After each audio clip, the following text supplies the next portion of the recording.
Hi, my name is Mel Van Dusen, and welcome to the show. The music you heard, those eerie, wonderful sounds, were made by one of the world's most unique musical instruments. It's called the Bazantar. And today we have with us the inventor of the Bazantar and the patent holder of it, Mark Deutsch. And Mark is going to tell us what the Bazantar is, which is this instrument right in front of me, and how it came about. So, Mark, welcome, if you can do it. Welcome to the show. Thank you, thank you. Yeah. Mark, let's start out by talking about how the Bazantar came to be. Well, the Bazantar is a bass, but it has sympathetic strings like the sitar has, which is an Indian instrument. It has a special kind of sympathetic strings that they're like. And those are the strings that you don't play, but resonate to what you play. So if I play this note, you hear that resonance that's coming after it? Well, if I play this note, which doesn't have a sympathetic tune to it, you don't hear any resonance. Right. So this instrument is a bass, but it has sympathetic strings and it also has drone strings on it. How it came about is that I was studying the sitar, and my teacher was expressing the difficulty of a Western mind to hear the subtle, sacred, geometrical vibrations that are found in Indian music, and actually found in Chinese and African music also, but it's highly evolved in Indian music. Right. And he said, you know, a Western person, after listening to the Western system, which is a tempered synthetic system, he said it would take many years.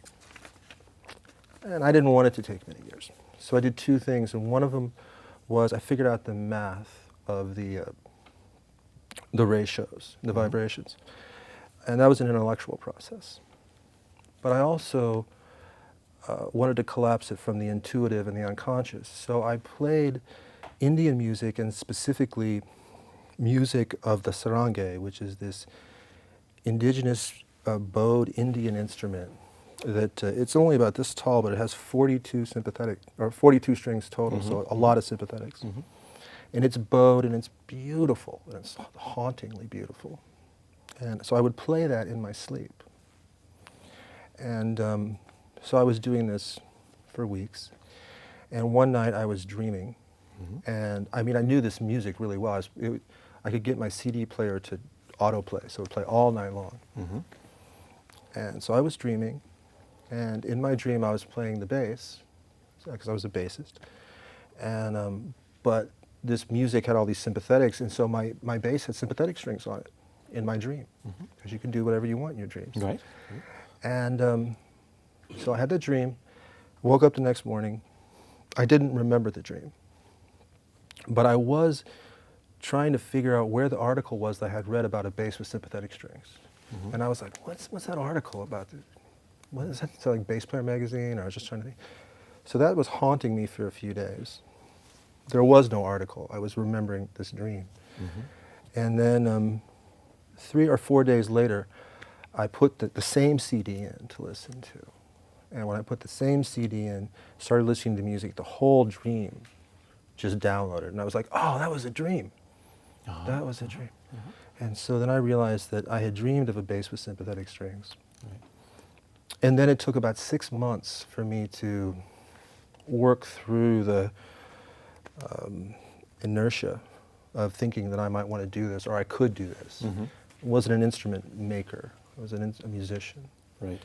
And so then that process started sometime in 1993 or early 1994. Did you tell your friends about what you wanted to do? Yeah, I was really excited about it. Okay. This show is about people who are pursuing their unique vision. So what happens when you pursued your unique vision? Well, I was really surprised. You know, I was all like, wow, I'm going to put sympathetic strings on the bass. It's going to be great. And people were so negative. They were just like, that's ridiculous. That's a stupid idea. But, I mean, to an extent that I would never have thought. That people were just shutting the idea down. And truly, I didn't know anything about making instruments, and my first prototypes were, they seem humorous to me now. They are humorous, but I was learning a lot. Could you demonstrate this to us? Demonstrate the Bazantar? Yeah. Yeah, sure. Okay. I know you're wired here, and you have to be very delicate with these things, but Yeah. let's see what we get. And as the audience listens to the sounds,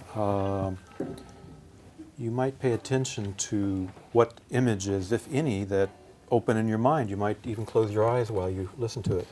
Well, you know, you say that, and I had this gig in Hawaii, in Maui, and I had a concert for NPR. But I got this gig in Maui, and I thought it was for college, because I usually do college, you know, master class kind of things. And for some reason, I didn't know that was for a bunch of third graders. And I was also real early in the morning, and I was really asleep.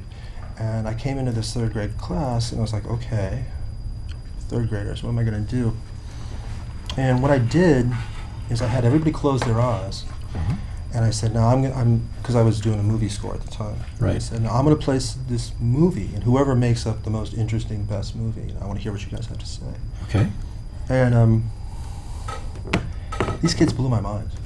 They were so interesting and so dramatic. And they were so tuned in. And it was actually one of the most fun little lectures I ever did. Okay. Okay, so just a slight demonstration. These are the drone strings. These are the strings I play on. One point. This is the only Bazantar in the world. So far, this is the only Bazantar. I'm working on the cello version of this as we speak. And that'll be called the Chelantar. Chelantar. Okay. I think. So here's the Bazantar.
Mark, that has moods to it that I have not heard on any other instrument or on any other combination of instruments. Thank you. Thank you. Were you aware, when you built this thing, did you have an intuition of what this would sound like? I did. I mean, at first it was like, you know, bass with sympathetic strings like a sitar. but then I wanted to, the lower strings for the, the bigger orchestral kind of thing. Uh-huh. And I did have an idea of what I wanted it to sound like. Okay. But I wasn't sure if it was going to sound like that. Uh-huh. And I finished the instrument in late 1997. Mm-hmm. And for about a month, I had to, adjust it, put strings on, try, what were the right strings. I mean, that was a really critical thing, Mm-hmm. the right tension. And I didn't know. There's no book on how to do Bazantar strings. And so after about a month, I got it all adjusted, and I got the alignments all right, Mm-hmm. and I started to play it, and it sounded better than what I mean, it was the sound, but it sounded really good. The whole process up until the finishing of the instrument was one process. Uh-huh. And when I finished that, then I immediately went into recording the instrument. Mm-hmm. Well, that was I had to learn how to play it. And there's all these different techniques that I don't use. I mean, there's these plucking techniques, like where I use this finger, like there,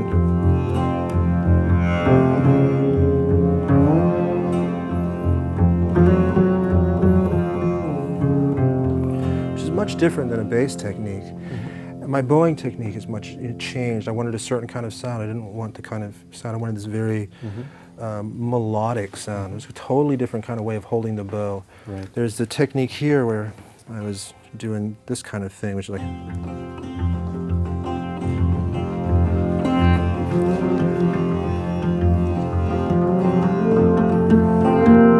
which is just totally bizarre for my hand. And I actually pulled the muscle in this when I was recording because it was so different. Right. So it's this whole process of learning how to play the instrument. And the first recordings I made, I listened to, and I was grieving. They just weren't what I was. They were perfect, but they didn't say anything. I was so much trying to make this instrument to play so well, And they were sterile and perfect, and I had to go back, and then within a month's time, I really changed who I was. I did a lot of deep stuff to work out so that when I would play, I could communicate my ideas better. So there was that whole process that came after, which was huge also. Yeah. You seem like an inside-out person. Some people are outside in, but it seems to me like you grow from the inside and out, and you've done a lot of inner work. You've worked with dreams, and you worked with what would you call him, a shaman? Yeah, sometimes. Would you tell us a bit about that and how it affected your work and the Bazantar? It was very intense. I've studied, at a conservatory, and I've had different teachers, a famous Indian sitar master as a teacher, and famous bassist, and some of the really, really difficult things. But nothing was as challenging or as rigorous as the studies I did that weren't about music, but were about becoming a conscious being. Can you tell us a bit about that? Well, there was a lot of physical exercises, and a lot of certain ways of holding your hands, certain ways of breathing, and my teacher was kind of a maniac. I mean, he would push me so hard, and he wanted to have you shift quickly, and he was really good at it, and he was really difficult. And he was really, really, really difficult. He was the best teacher I've ever had. And I've had some good teachers. He was ruthless in his teaching. One of the things we did was work in becoming a conscious dreamer. And people say lucid dreaming. He would flip out if you heard the term lucid dreaming, but it's to become a conscious, active participant in your dreams. And kind of like, you have all your unfulfilled desires and fantasies and all that part of your dream. It's just like he would say, it's like this big mud wall. And the idea with this dream was not to go in and figure out your problems, but to have enough psychic energy to have them be insignificant, and to be able to move through that barrier of all and move into what Jung would probably call the collective unconscious, and go in and be able to acquire information. Because in your dreams, everything is available, you're connected, or you have the potential to be connected. So much of the practices in the dreams was the ability to have enough psychic energy to stay conscious in your dream and to be able to orientate yourself. Right. And so I would have all these tasks. And, you know, some tasks took like 3 years to develop. And when you play music, do you have an image of the particular piece you're playing? yeah, I have like you said, I was inside out, which is, you know, Right. very accurate. I am not one of the kind of musicians that organizes my accidents, which means like, wow, what can this instrument do? You know, Yeah. Yeah. and play like, you know.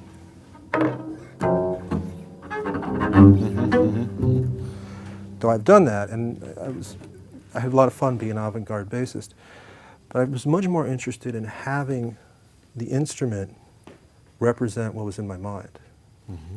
And so I try to hold a really clear template of exactly how I want this phrase or this piece to sound, and then do whatever it takes to execute that. Instead of being fascinated with, like, you know, making interesting sounds on the instrument, like, you know, which is cool. Right. You know? Right.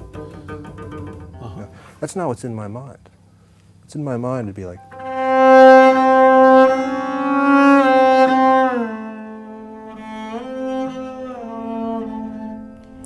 Is there a word you would use to describe what we just heard there? For me, that would be longing. oh yeah, yeah, there are words, but words are not, yes, I do put words onto things so that I can go back and get them, and I teach my students to do that too. Hear different scales and put labels on them so that you can grab them. I'll tell you this though, I had a really, I always, you know, I was a jazz musician, a classical musician, and all, but I always played by myself and stuff, but I never did it in public. It was way too personal. What I do is very, very personal. And I never thought that anybody would want to hear it, you know. And I was playing classical and jazz and all these styles. But I was at one of these seminars where I was studying accelerated learning. It was the same kind of seminar where I actually met my teacher. And there was this practice, sort of a telepathic practice, that you were modeling. You would model a person's breathing and their eye movements and all these kind of things you would do, and then you would see what happened. And one of the advanced techniques was doing it from like really far away. And so this Mexican lady was doing this on me, but I didn't know, because I was busy probably doing it on somebody else, because we were, you know, doing these practices. And after, you know, we all did the practice, everybody sits, and the guy gets up and says, you know, anybody have anything interesting? And this Mexican lady who didn't speak English very well said, yeah, I've got something interesting. And so she got up on stage and she said, and she pointed at me, I did it to that guy. And she goes, and I heard the most beautiful, scary, sad music. And she was a little bit shooken up. She was like, I just started hearing this music. And I knew what she was talking about, but I would have never identified it myself. I would have never personally identified that. And that really shook me. And over time, that was way before I built the Bazantar. Over time, I fell into this place, almost a time where I was like having a nervous breakdown, where I developed this attitude of only playing what I could hear in my mind, instead of playing like, you know, a jazz lick or whatever, which I actually realized I wasn't actually. And so I went, what am I hearing in my mind? And the music that I play on the Bazantar is much more like the music that just goes on in my head. And I was very surprised that it was so slow. You know, this kind of like.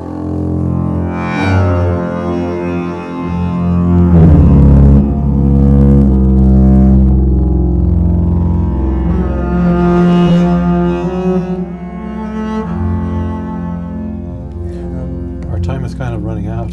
Sure. Yeah. But before you came on the show, I was listening to the radio, and I just heard one sentence someone uttered, and it was, music could be older than language. And I thought, wow, you know, because when I heard your music, it took me back to a place that seemed pre-linguistic. Yeah, well, you know, the humpback whales do these beautiful songs. Right. That I actually describe the way I play and I compose very much like that, because I'll have these pieces that evolve. Like I have pieces that have evolved over the last 7 years. But yeah, music is vibration, and vibration is older than language. It's coherent vibration, but it is vibration. Yeah. Mark, we've got about a minute left. Oh, wow. So I would love it if you could end the show by playing something of your own choice. Okay. On the Bazantar. Yes. All right.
Okay, thank you.